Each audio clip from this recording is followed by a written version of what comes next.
Hello, everyone. This is Kathy Nickham, and I'm the Education Director for the DPC Education Center.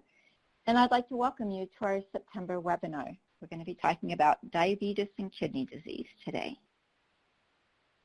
Before we get started, I'd like to go over just a few reminders. All of your phone lines are muted. To unmute at the end of the presentation, if you have questions to ask, you can hit #6. And then after your question, please hit *6 to mute yourself again. You're also welcome to put questions in the chat box throughout the next hour. And you will also receive the link to the recording and the slides by email. There'll also be a handout that will be included in the email. And we encourage you to complete the feedback form that will be at the end of this program.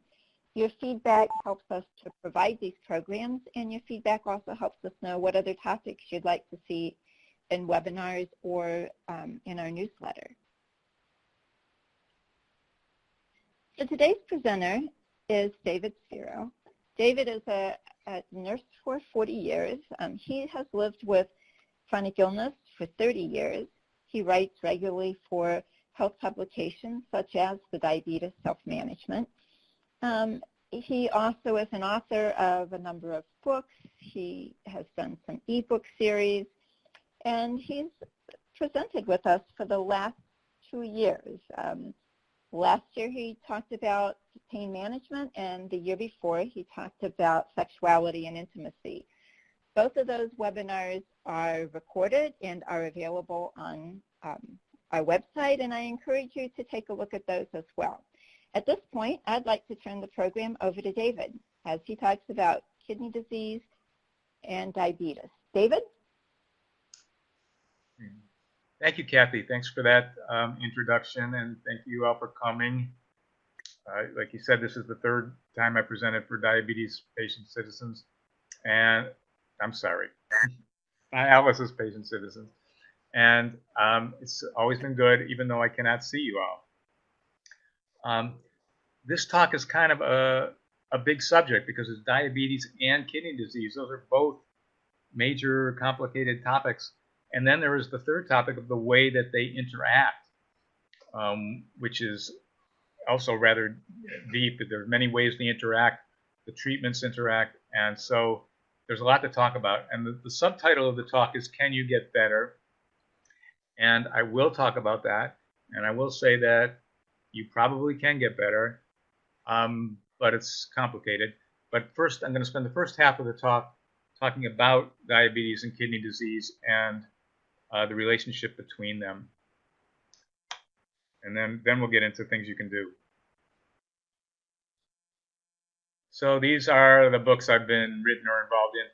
The Art of Getting Well is about self-care. It's about how to why it's hard for people to take care of themselves and how you can do better, based largely on my own experience of 40 years living with multiple sclerosis and disability, but also teaching about it and coaching about it, working on it. And that's what got me into diabetes. This book on the left, Diabetes Heroes, is about people who actually have gotten better with type 2 diabetes. Diabetes Sugar-Coated Crisis was about the social causes of illness and social approaches to prevention and wellness. If you're interested in that kind of thing, I think you would really like that book. It's not a self-care book. It's not going to help you manage your diabetes or your kidney disease, but it would help you learn more about where it comes from, perhaps. And The End by the Healing Path is my blog, and which I turn into ebooks, and they're kind of spiritual books. They're about health, but they're not so much about the mechanics of health and illness, but they're more about living. And as you get older, you get more into stuff like that.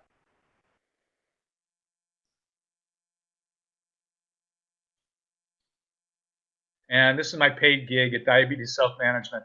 If you have diabetes and you haven't gone to diabetesselfmanagement.com or subscribe to the magazine, there's a lot of good information and news and blogs there that you probably would find helpful, and it is free. I mean, the website is free, so I recommend that.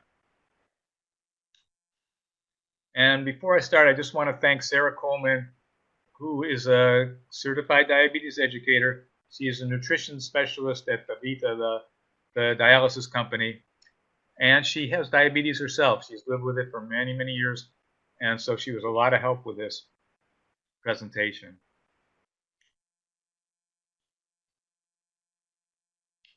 Okay, so starting at the beginning, what is diabetes? And the definition I'm using here is different from the one that you probably usually hear. But it's not, I didn't make it up. It's a disease of carbohydrate intolerance. You probably heard of lactose intolerance, where people cannot handle milk products, and you might have heard of gluten intolerance. And people have trouble with wheat and grains. Well, there is also carbohydrate intolerance. There's nothing wrong with carbohydrates. They're not bad things. They're crucial sources of energy. They're what most people eat, and the reason why there are so many people in the world is because we eat carbohydrates. But if you have diabetes, you do not handle carbohydrates very well. You can't use them appropriately, and they cause problems because of that. And when I say carbohydrates, pretty much most plant foods are carbohydrates, or they're mostly carbohydrates, which means that they have carbon, oxygen, and hydrogen in them. Starches and sugars, though, are what we might call refined carbohydrates. They're concentrated carbohydrates. They're sugars and foods that break down into sugar in our bodies, and those are things that people with diabetes can't handle very well. And the reason has to do with insulin. Our bodies need a hormone called insulin to use sugar to get, and sugar in the blood is usually in the form of glucose. So I use those terms. Most people use those terms, sugar and glucose, interchangeably. And you need insulin to get the glucose out of the blood and into the cells, where it can be used as fuel, which is what glucose is for. And you need insulin to do that. And in diabetes, people either don't have insulin, we don't produce it, and that's usually called type 1, or the body resists it. It doesn't work with the insulin, which is called type 2, or both, because in reality, most people have some combination of those two. They're not as distinct as people say. But the main thing that this talk is about is mainly about type 2. It's about insulin-resistant diabetes, because that is the most common form, and that is the form that is most often leads to kidney disease. So we'll be talking about that, but some of this definitely will apply to people with type 1 also. Without working insulin, sugar will build up in the blood, and it can cause all kinds of damage to the kidneys and to other organs. And when it hits the kidneys, it's called diabetic kidney disease, or DKD. The sugar will damage the small blood vessels. Our kidneys are full of tiny blood vessels that lead to very tiny filters called glomeruli, I think is the plural term for it, or glomerulus. They're the ones that filter the blood and take the bad stuff out and produce urine to get rid of it and keep the good stuff in the body. And those filters are fed by tiny, tiny blood vessels, and they can be easily damaged by the high blood sugars that you see in diabetes. And that is why 30 to 40% of people on dialysis are people with diabetes. It is the number one cause of why people need to go on dialysis. Number two cause being high blood pressure.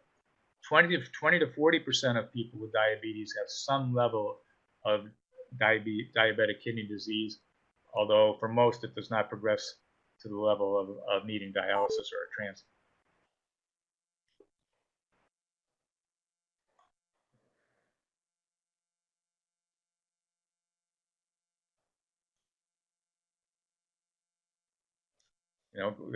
Pouring glucose into the blood vessels is like pouring sugar in a car's gas tank. That's a pretty rough analogy, but it does give you the general idea that the inflammatory effects of high sugar will cause inflammation. It will cause redness, swelling, scarring, which when it happens in tiny blood vessels can block them or break them, cause them to stop working. So it's clear that, and it's been shown many times, that it is the glucose levels in diabetes that are causing the kidney damage. Kidney disease is called a complication of diabetes. It's not the only complication, and having kidney disease does not protect you against the other complications. In fact, it might even make them more likely, which is why this really is important to try to control your diabetes, even if you have kidney disease. It's a major cause of heart disease, which is the #1 cause of death in people on dialysis. It's a cause of stroke, eye damage. It can cause blindness. It can cause damage to the lower extremities, the feet and legs. Sometimes they need to be amputated.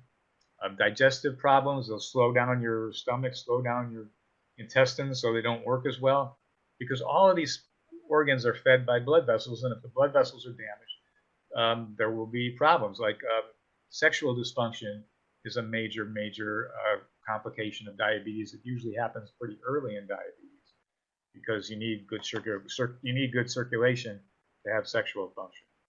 So these are complications of uncontrolled diabetes. Sometimes they say complications of diabetes, which is very depressing, but it's really only true if the diabetes is not well controlled.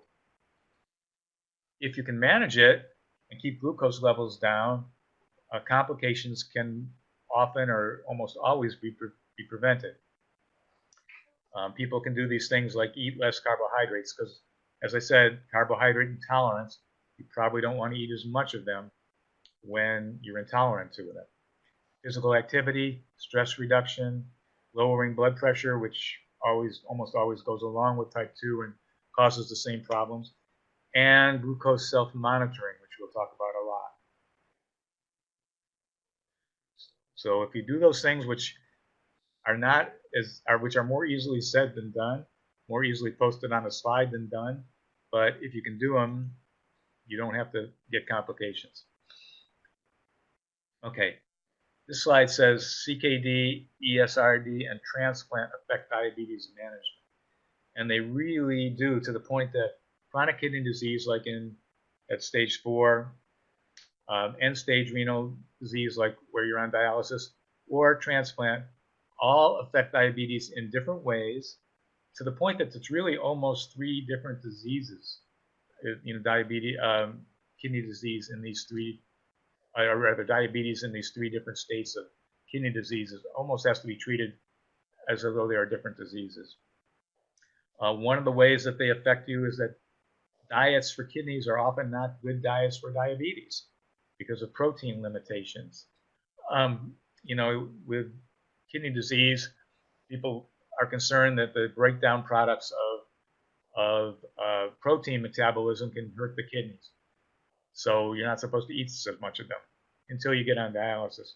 Many diabetes medications are contraindicated for kidney disease. Phosphorus and potassium are 2 nutrients that are really important and are often present in high fiber foods, and high fiber foods tend to be very good for diabetes, but if they're high in phosphorus and potassium, you may not be able to take so much of them in kidney disease. Dialysis has profound effects on glucose levels that we'll talk about later, and transplant medications really will shoot your blood sugar levels up. They cause insulin resistance, and there's not much we can do about that. Most oral diabetes meds are not good for kidney patients for various reasons. Actually, the ADA in their 2019 standards of care only recommended 2 types of oral medications. For people on CKD, with CKD, not on dialysis, they say to consider the SGLT2 inhibitors, such as Invokana. These are medicines that cause the kidneys to urinate more sugar. So apparently they're fairly good for kidneys, although they do not recommend them in people on dialysis. For people on dialysis, they recommend the GLP-1 agonists, these are medicines that are high tech, they're expensive, they're very helpful. They help you produce more insulin, they help reduce insulin resistance, they make you less hungry. There's a lot of good things about them, but they're not cures, and they have their own side effects, and they're expensive. They don't say don't. The ADA does not say these are the only medicines you should take.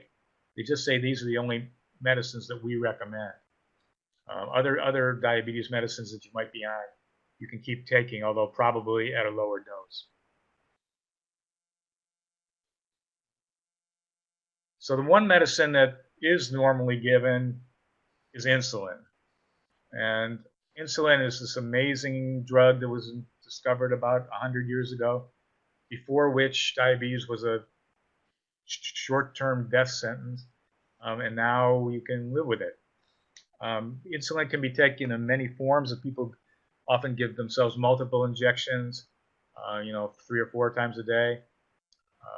There are older forms that you take twice a day, but they're a little bit riskier. Now there are insulin pumps, and I know you've probably got a bunch of equipment in your life already, but an insulin pump takes makes things a lot easier, because it will give you a small amount of insulin continuously through the day, and you don't need to inject yourself.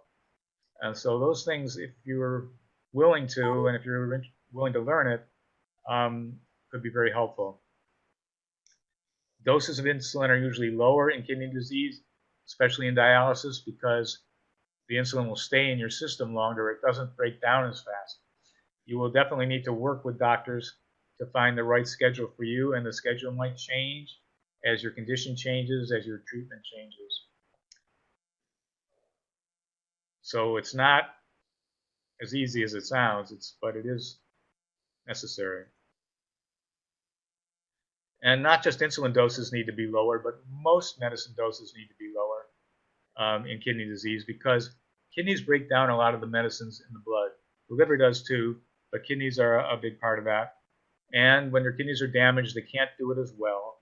So the drugs will stay in your system and build up. And to avoid reactions, doses might need to be lowered, and that's of all kinds of medicines, or they might need to be discontinued.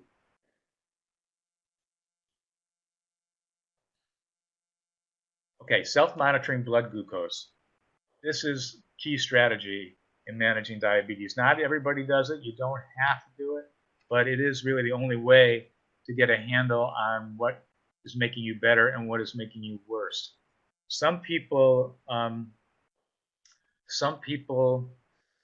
just check their blood sugars like twice a day at the same time every day, like when they wake up, in the afternoon.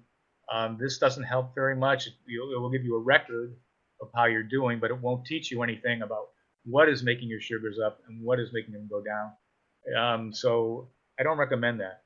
The purpose of self-monitoring is to learn, like, how does this food affect me? How much does it make my sugar go up?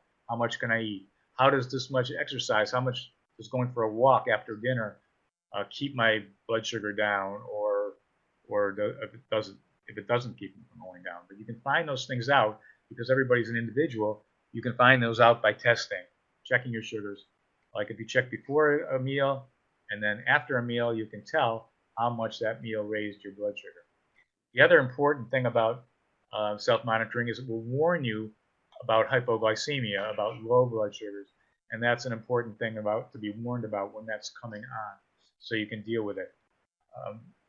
The old way of doing self-monitoring is with finger sticks, and people might be sticking themselves 4, 5, 6 times a day, which is not pleasant and takes time and takes space. So people often were reluctant to do that. There are better methods now, and even better methods are coming, where you don't have to stick yourself, where they can actually check your blood sugar level by shining light on your finger or by sound waves. It's pretty amazing.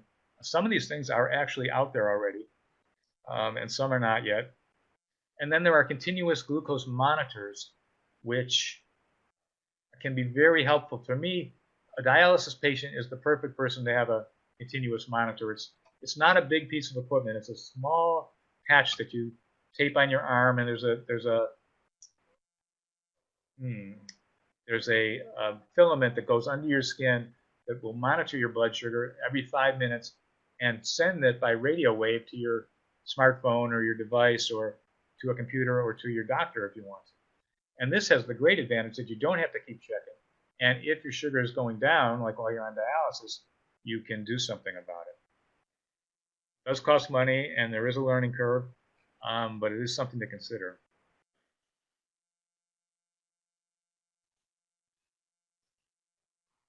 Dialysis changes the nature of diabetes completely. Your glucose will usually be lower on dialysis days, and this has been studied. It also tends to be lower overall. For some reason, dialysis tends to reduce insulin resistance. So this seems like a good thing, and maybe it is a good thing in some ways in terms of preventing complications. However, there is an increased risk, a greatly increased risk of hypoglycemia, which is low blood sugars. Talk about in a minute. In peritoneal dialysis, there is a risk of high blood sugars because there's a lot of glucose in the dialysis fluid, the dialysate, some of which could get into your body and raise your blood sugar. And the other thing is that dialysis changes your diet, where you had been warned about keeping your protein down, avoiding protein. Now you will be urged, coached to get as much protein as you can, which has the advantage that you don't have to take as much carbohydrate to get your calories. And we know that carbohydrates are things you want to have less of. And then the third stage, transplant stage, you now have a working kidney, so you can probably drink some more fluids. You can eat more what you want, but the transplant medications, especially the steroids, can make diabetes much worse. They increase insulin resistance. They can even cause diabetes in people that don't have it. But the doctors seem to agree that the success of the transplant is more important than diabetes control. So you should keep taking those medicines, even if it is making your sugars up. Try to find other ways to control it. And the other thing is that when you stop dialysis, because you got a transplant, then your insulin resistance might go back up to where it was before you were on the dialysis. So there is definite, in terms of diabetes, there are problems with transplant, but the transplant is considered well worth it.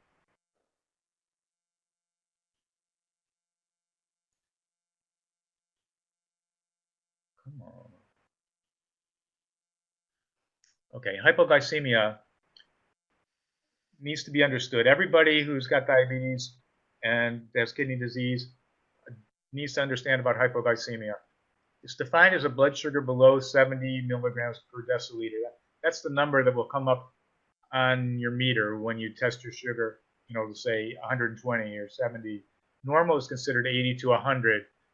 Less than 120 is considered fine if you've got diabetes, at least by the Diabetes Association. But below 70 is considered low. It does cause symptoms in a lot of people. It may cause weakness or dizziness, confusion. It becomes difficult to concentrate. There might be emotional instability, like people will start yelling at their family or at their friends or coworkers, which can cause problems. You might start shaking or sweating.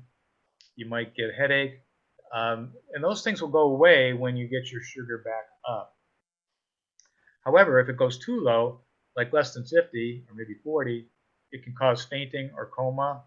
And it almost certainly damages the heart, because they have found that people keep their blood sugars quite low and trying to manage their diabetes by keeping their sugars down, who keep it too low and who go into hypos a lot, they get heart disease. And it's thought that, it's not proven, but it's just thought that it's the hypos that will damage the heart. So you want to avoid them. But they are common in hemodialysis and CKD patients. They can be prevented, usually, by not skipping meals, by keeping a sugary snack handy. They sell little sugar snacks to have just for correcting hypoglycemia, that you should have with you at all times. And you should check your glucose level before activity or before dialysis, and also during dialysis and probably after dialysis. So it's really important to avoid hypos, especially if you're trying to keep your sugars down to prevent complications. So overall, I just want to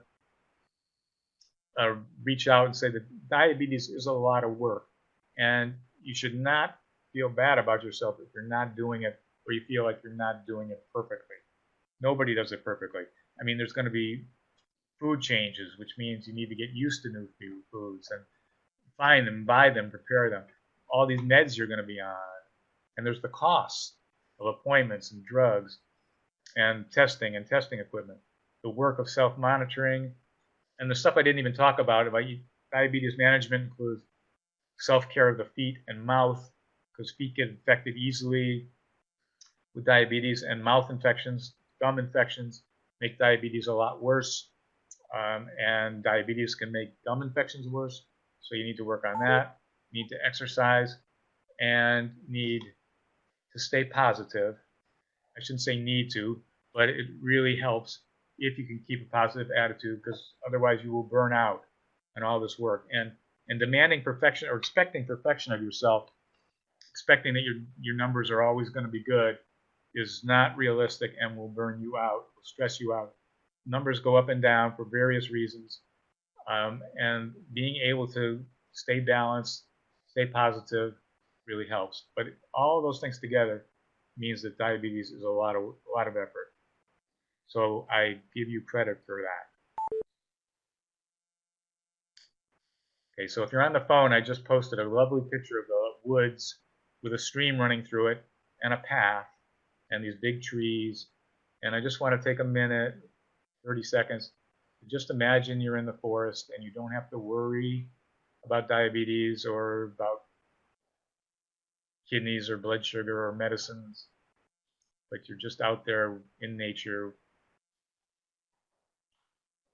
enjoying the air and the sunshine. And then I'll get back to the talk.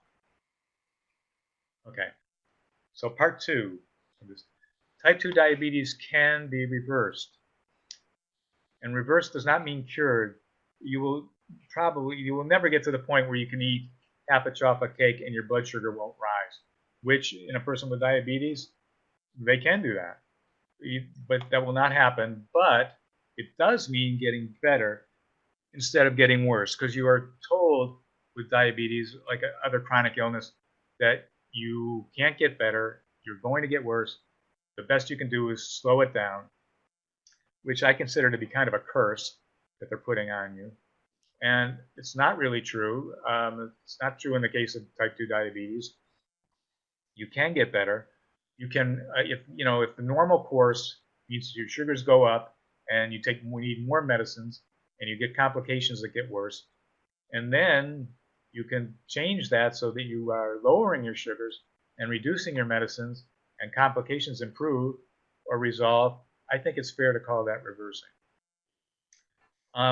It is harder to do with CKD than it is without it. It's still possible, though, in most cases. Maybe not as dramatically of a reversal as in somebody who's fairly new to diabetes and doesn't have complications, hasn't had it very long. They might be able to completely have it sort of go away. A person with CKD might not be able to get there, but they can get better.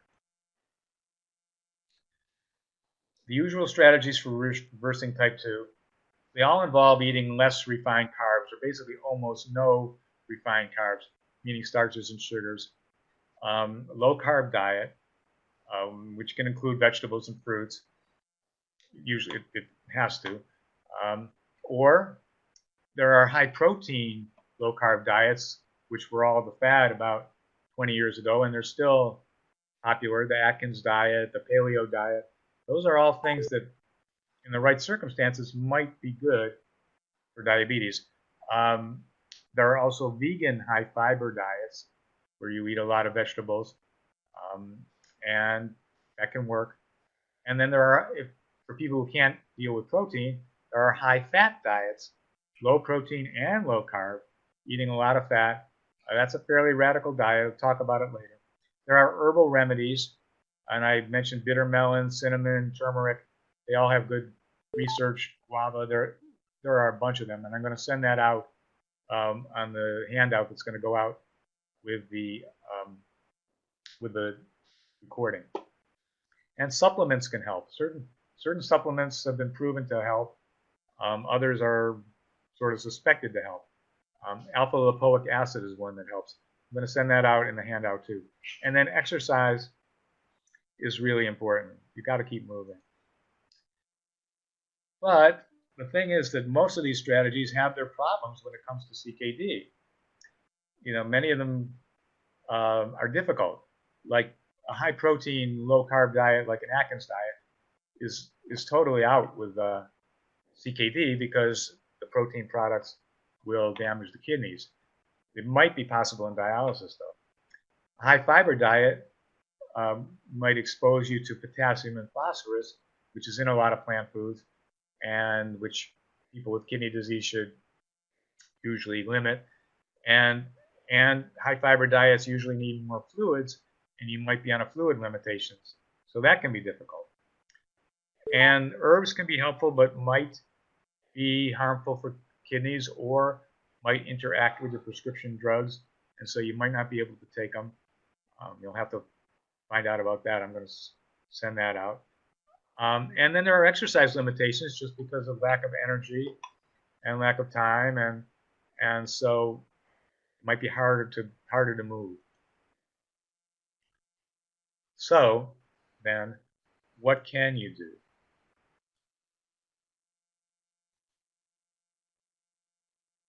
Actually, you can do a lot.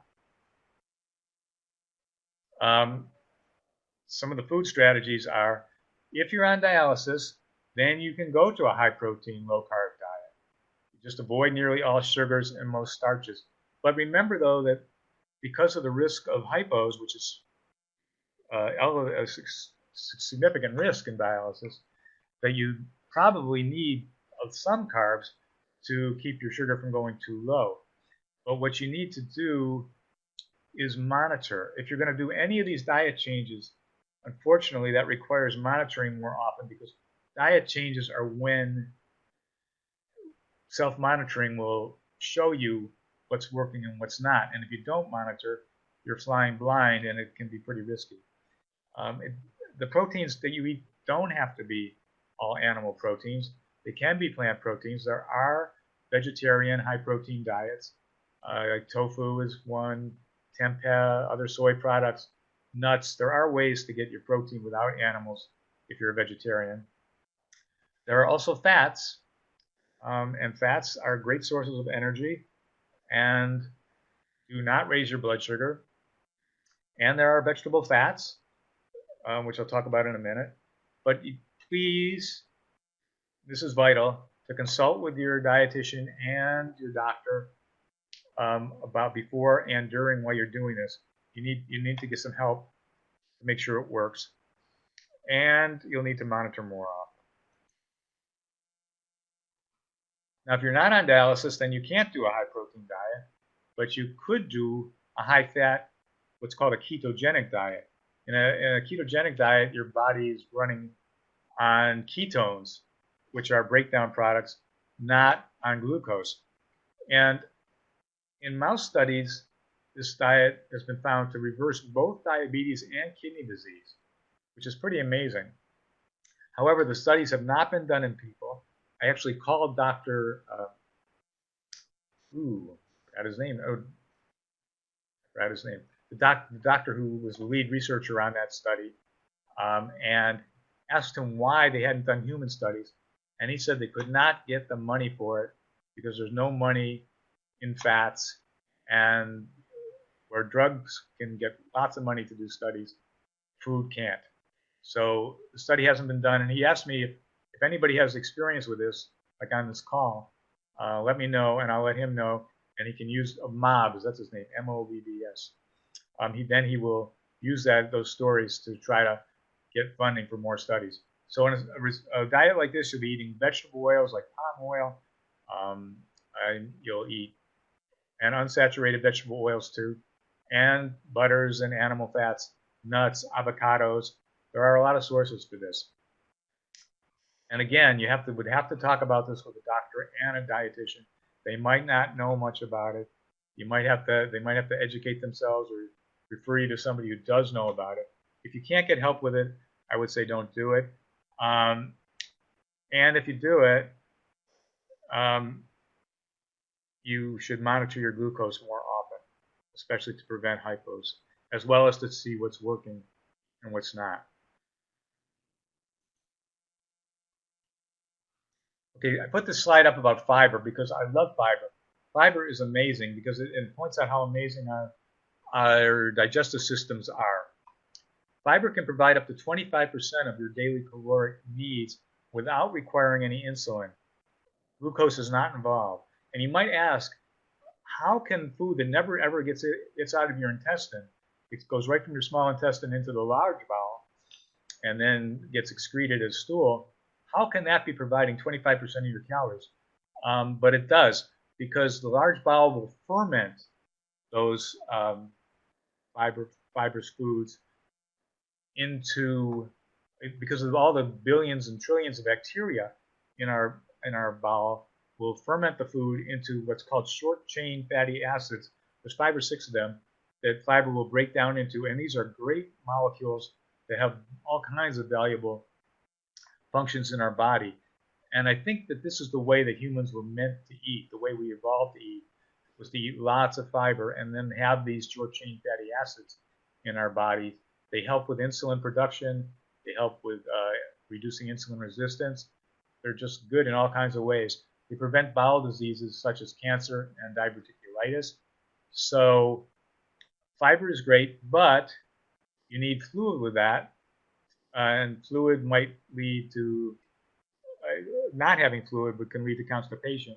And constipation can be a serious problem. I mean, if you think about, fiber, like fruit peels and things, and all those clogging up in your intestine, that might be pretty uncomfortable.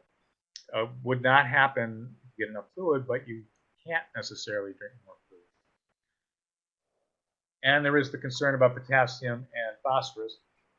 There will be a list of high fiber, low potassium, low phosphorus foods going out to you. There are a lot of them, and many of them taste good. A lot of them are berries and fruits and things. And you personally might find, you can try this and find you might not need extra fluid to avoid constipation. You might be one of the lucky ones who doesn't. Or you might find that you can tolerate a bit more fluid because the fiber will keep the fluid in your gut, so it won't get out and make your feet swell up or make it hard to breathe, because it'll stay in your gut. You could find that out, but you'd have to try it, and you'd have to work with your doctor and your dietitian about that. And they might not know much about this either, but you can ask them, and they can find out if they don't. I put a picture up here. This is a woman in Gaza in Palestine who sells strawberries in the market. She's got these 2 beautiful trays full of strawberries that she's selling in the market. I hope if you're in a position to see that picture, it might make you want to eat some strawberries, which are good, which have high fiber, not too much glucose, and not too much potassium or phosphorus. So high fiber eating needs more chewing, but you can like it and be fun. Herbs and supplements are worth investigating if you have the energy. I know you've got tons of stuff on your plate already. There are lots of herbs have been recommended, lots of supplements have been recommended. You'll need to investigate for yourself, and you'll need to talk with your doctor about safety for kidneys. You'll need to check with a pharmacist about drug-herb interaction. And if they don't know, you should avoid the herbs, I would say, just to be safe. With the supplements are not as likely to be dangerous, so you could try those. But look on the handouts when they go out. Look and see what makes sense to you. And exercise or movement. I don't like the term exercise. It scares people. It scares me. I can't do much exercise because of the disability. But physical movement is essential for glucose control. And nearly every dialysis patient can do some kind of exercise according to the dialysis companies. And so, things like walking, like taking stairs instead of the elevator, like, well, if you have a TV still, changing the channel, by getting up and changing the channel instead of using the remote. And gentle movements like stretching and mild strengthening. Strengthening is something that's really valuable because muscles will use glucose even when they're not working.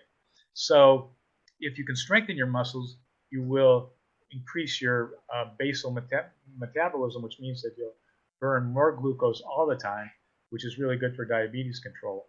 And you can, you can buy 1 pound weights. You can use cans of food. There are websites that will tell you about exercising at home and using home equipment for these various things. Getting a TheraBand, those stretch bands for stretching. Those things are all good. And they're all pretty easy.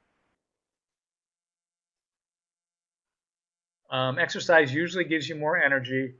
And Dabita says, Sarah Coleman told me that exercise will be often the first thing that makes a dialysis patient feel normal again. And sweating, if you sweat while exercising, that gets rid of some fluid from your body, which is good. The Cleveland Clinic sheet, which I'm sending out to you, says to have fun, remember to warm up, cool down, do something that you like maybe walking in a mall is fun for you, or walking in nature. Having music to listen to while you move might be good. And they strongly recommend, and I agree, an exercise buddy, somebody to exercise with, which could be human or it could be a dog. Dogs are great for diabetes control. They keep your life regularized and they keep you moving. So movement is good. Reducing stress, and this is so important. In my book, Diabetes, Sugar-Coated Crisis, I claim that stress, along with physical inactivity, is the #1 cause of type 2 diabetes, at least in this country. Stress increases insulin resistance. It raises blood sugars. And unfortunately, stress is everywhere in life. I mean, you could be stressed about money. You could be stressed about things happening in your family or with your health or in politics. Anytime you turn on the TV or the newspaper or look at a news feed on Facebook, you're going to see things that could be stressful. So can you avoid stressful situations or get out of them or get help with them? That's what's involved in reducing stress. Like either getting help with a situation, like talking to a therapist or taking in a roommate to help with the rent or things like that. Or can you avoid the stressful situation by, say, not turning on the TV or reading the newspaper or going on Facebook? Those things will reduce stress. If you can't reduce stress, though, which in many cases you can't, there are coping strategies. Meditation, relaxation, and prayer, all of which are valuable and need to be practiced. Even 5 minutes a day is probably better than nothing, but doing more of it will help more, and you'll get better at it. I included the second one on the slide. This is me. Instead of worrying about later, remember that now is almost always okay. The fear comes from thinking about later. The sorrow comes from thinking about the past. But now is usually okay. I mean, take a minute and just feel your body and feel go through your mind too. But in your body is, I mean, are you really suffering in your body right now? I mean, there might be some pain, but probably it's not so bad. Now is almost always okay. Now can often be beautiful. It's the worrying about later and before that makes it hard. And it helps to have a quiet space to do these things. Nature, like the forest I just showed you, time in nature, even if it's just in the garden or playing with a cat or something, is helpful. Music, there's relaxing music. Music is helpful.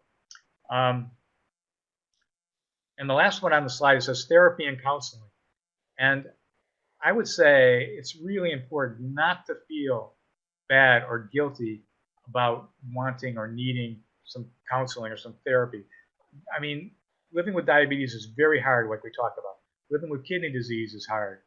There's actually really probably almost no way you could be living with both of those and not get depressed or get anxious, not be able to use some help from a therapist or counselor.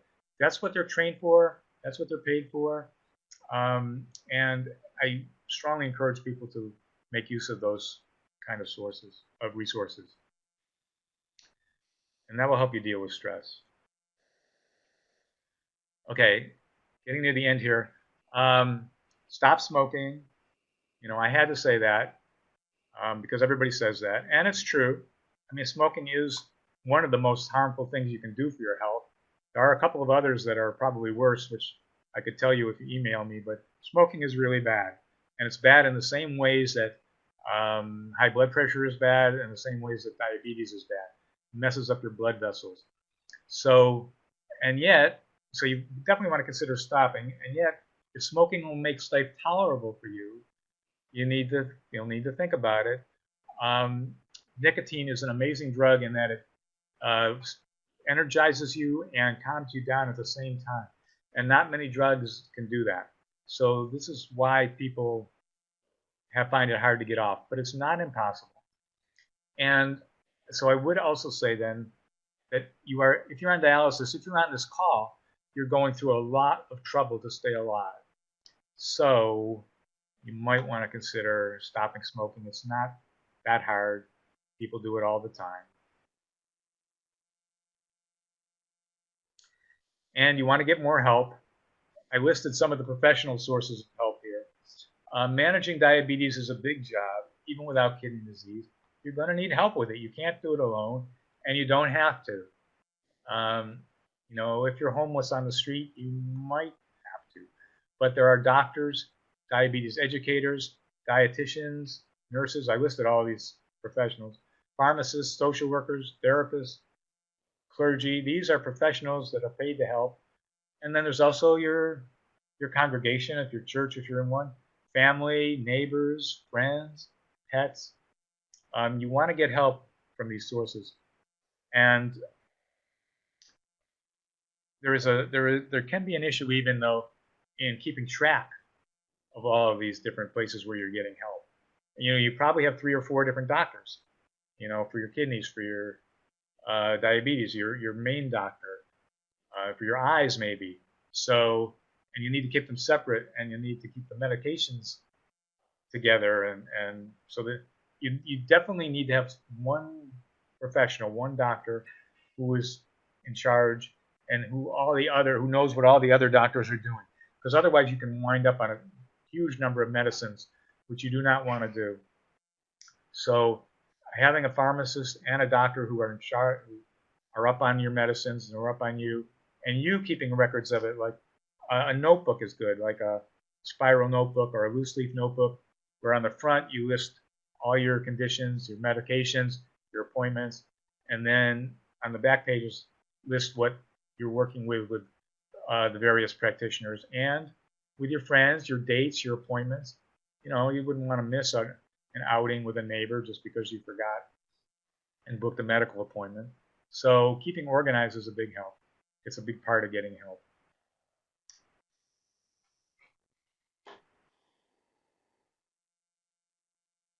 And when you're getting help, you will feel that your stress level is lower. Thanks so much for listening. I will take questions. I see I've got one. And these are my contact information. My website, theinbythehealingpath.com. That's my email down there if you want to email me directly. I can't consult with you personally, but I can answer questions. And I also write on medium.com. So I would turn this back to Hillary for the questions.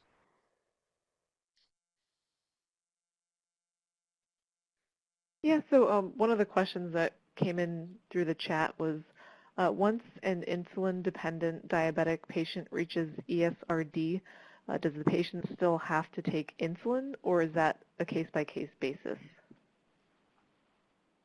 Yeah, that's a really good question, and it totally is a case-by-case basis. They apparently, and I've read a lot about this, they don't even have a way of predicting what's likely to happen with your insulin needs on dialysis. You might be able to, they might just reduce it. They might want you to stop it, or they might not. There are 3 or 4 different sets of dialysis patients who react differently to diabetic dialysis patients whose glucose will react differently to dialysis. And you don't know what group you're going to be in until you try it. There is even a group which is up to a third or maybe more than a third of diabetes patients on dialysis who go on dialysis and their diabetes seems to disappear. And they call that burnt out diabetes, where the glucose levels go down. They often can stop their insulin, stop their other diabetes meds, which sounds like a good thing. And I kind of think maybe it is a good thing, but the doctors are concerned that it's really not a good thing because you are going to get a much more risk of hypoglycemia, and you might start getting heart damage from that. And they're still working on that. So you have to find out for yourself where you fall into that and work with your doctor or doctors to get it right. And you probably have to keep working with it. It might change over time. Another question that came in is, isn't the high-fat ketogenic diet bad for the patient's heart? That's also a very good question. And unfortunately, I'd have to say it hasn't been studied enough to know for sure, but the proponents of it don't think that it does. I mean, that a lot of the damage to hearts that was attributed to high fats turned out not to be the fats. It was often the carbs that was doing that, the high blood sugars that was doing that. So, and in the mice, and that's all I've got to go on right now, in the mice, they did not have heart damage. They got much better. And a lot of people have been on ketogenic diets for a long time. You know, bodybuilders do that. Lots of healthy people do that. And I haven't seen any real evidence that it's bad for their long-term health. Although it's also good to note that people don't always stay on a ketogenic diet for very long because eating all those fats can get to be a little bit boring or unpleasant, or they just get tired of it, or it can get expensive. I mean, how many avocados can you eat? How much palm oil, are you willing to put on salad or whatever?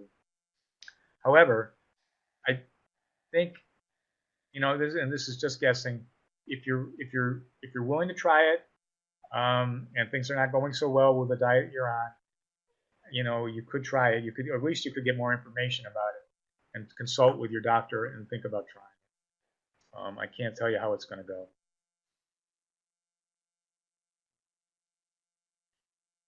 Okay, thank you, David. Thanks for sharing all your information, and certainly checking with your doctor and with your renal dietitian is important before and during any potential changes in your diet or your food sources. If there are no further questions, we want to encourage you to complete the feedback form that will come up at the end of this program. We also encourage you to join us October 17th for our program on transplantation choices, decisions you need to make. And we also encourage you, David mentioned a lot of good things, and we've got some resources from webinars on music and stress release and laughter, and I encourage you to go back and look through some of our past programs. Again, David, thank you very much for sharing all your information and helping us learn more today. Thank you so much, and I thank all of you for joining us. All right. Thank you, and hopefully we'll see you all next month. Thank you.